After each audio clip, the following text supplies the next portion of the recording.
Greetings, Otaku Faithful. Thank you for joining me again this week. Once again, it's Larry Williams, OAW Commander-in-Chief, and I'm here to bring you all yet again another Hunter x Hunter episode review right here on Otaku Assemble.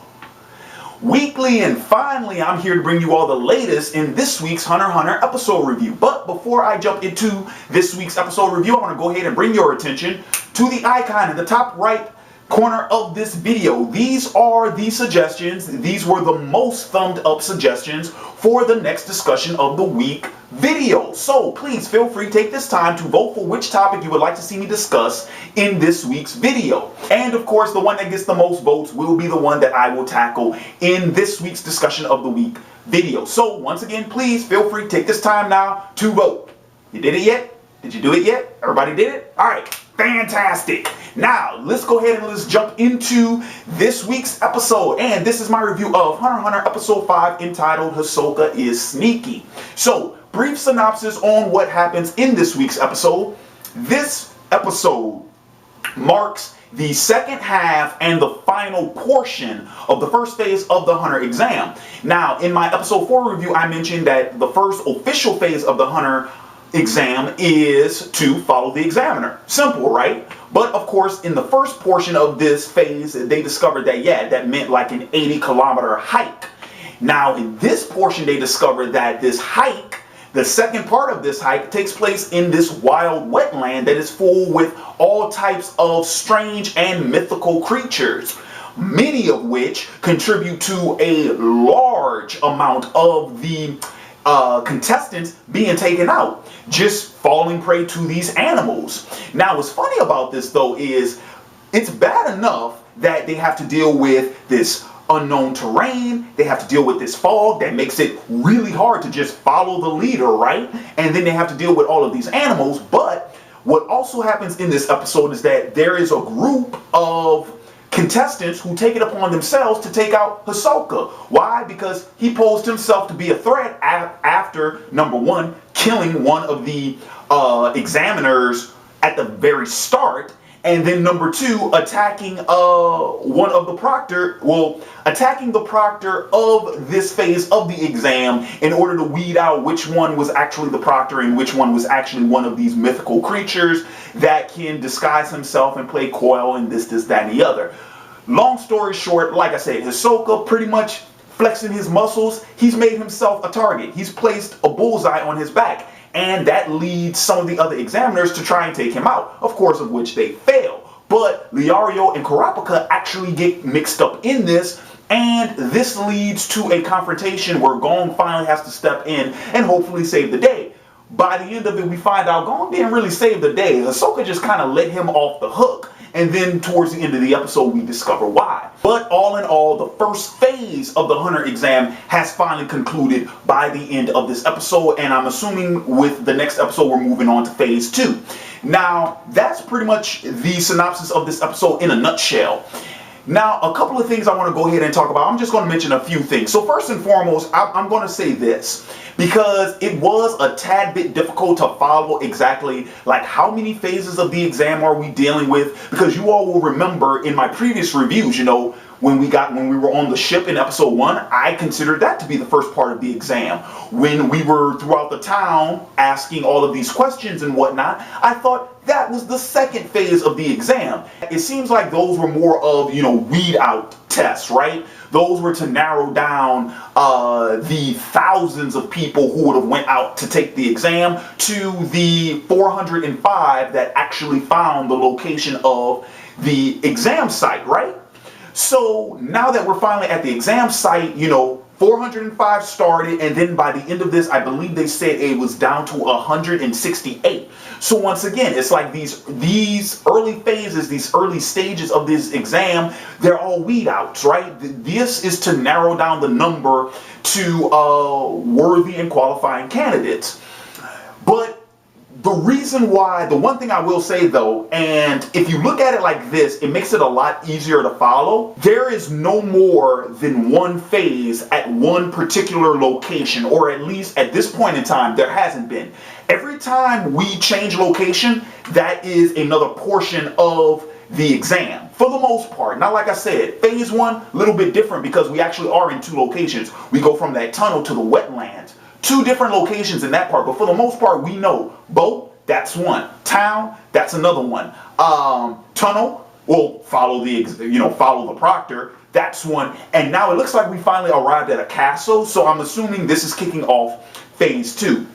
So I think when you start looking at it by location, it makes it a lot easier to follow. That way you don't get very confused. Okay, now, another thing I want to talk about in this episode, and of course, this is, I guess you could say this would have been the...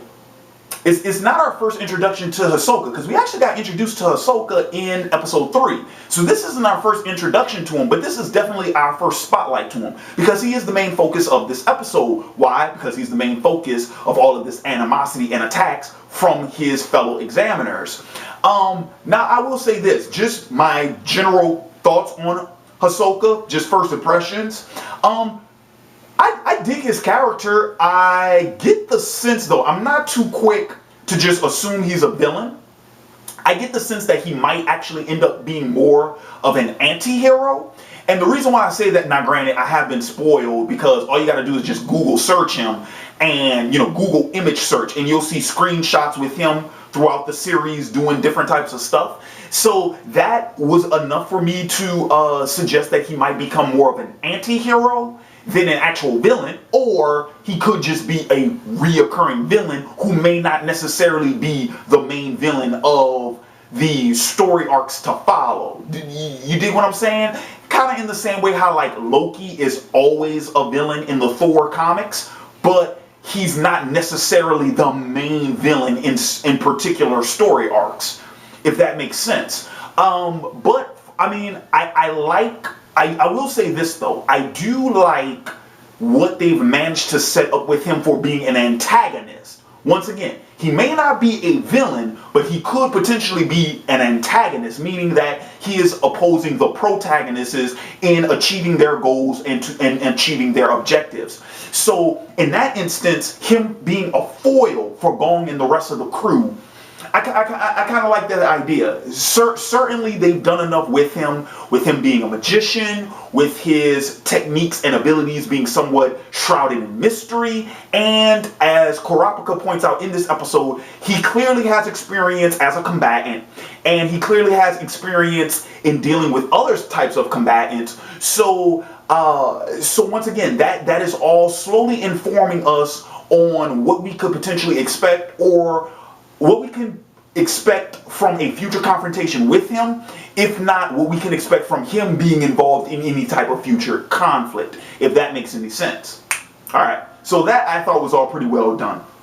I mean, hell, even as you all can see from the banner behind me, from the thumbnail behind me, I mean, man, even the way, not only the way he manages to take out those examiners that attacked him, but even the way he managed to take out Leorio the way he did. I mean, once again, that is all contributing to this mystique that we are slowly creating for this character. And I think that the episode did a pretty good job at that. Alright, so the next thing I'm gonna bring up, and this has more to do with what could potentially be Hisoka's motivation, or could at least inform us some more into potentially what could be part of his backstory. And that is how he has sort of made up his mind that he is going to assess his fellow examiners throughout this exam. Now see, that I think is kind of interesting, this idea that, he clearly knows who should be here and who shouldn't, who should be taking the exam and who should not be, right? Who managed to skate by, who might have gotten lucky, and who is actually worth the salt of being a hunter, or at least in his eyes. Well, see, what's interesting about that when you put a character in that situation, because now we have to start questioning that character, which is Hisoka, he himself, like, where is his value stemming from? Where that lens at which he is viewing all of these other examiners, where is that coming from? What is his cultural backpack? What is he bringing into this narrative that would contribute to this whole idea of he sort of dictating who he finds to be worthy or not? Now, once again, this is what Kurapika brings up to Gon when Gon is trying to figure out why Hisoka sort of spared him and Leorio, and Kurapika told him because in his eyes, he deems you too worthy. But that really does sort of open up this whole new string of questions about, well, okay, but, you know, okay, like, now I want to see, I want to see in Hisoka's head. It's good foreshadowing in what we could potentially be getting for him in terms of a backstory and in terms of an origin story for this character. But I will also say that it's interesting when you think about the type of future conflicts that could arise in the exam, especially if it's Gon and the rest of his crew having to go up against Hisoka. Like, at what point is all of that backdrop, right? All of that what Hisoka carries in his history, at what point is that going to inform his decisions and his actions once he goes up against Gon and the rest of his team? Like, what would be the driving force that would pit them two against each other? And then once that wedge is forged, how will his personal history influence what he does? I'm going to be paying a lot of close attention to see how that whole thing plays out. So, but all in all, by and large, that pretty much wraps up this Hunter x Hunter episode review. I want to thank you all for joining me again this week. In the comments below, leave your thoughts on this week's episode. Let me know what are your thoughts, comments, concerns with some of the things I addressed in this review. And if you have yet to do so, once again, click on the icon in the top right corner of this video to vote for the next discussion of the week video topic. The one that gets the most votes, of course, will be the one I tackle in this upcoming discussion of the week video. If you like this review, please feel free to thumb it up, share it with other fans of this series and other people you think will get a kick out of this review. And if you have yet to do so, subscribe to the OAW YouTube channel. Annotation is above head. And with that being said, this has been Larry Williams, OAW Commander-in-Chief. I'm signing off, and until next time, peace.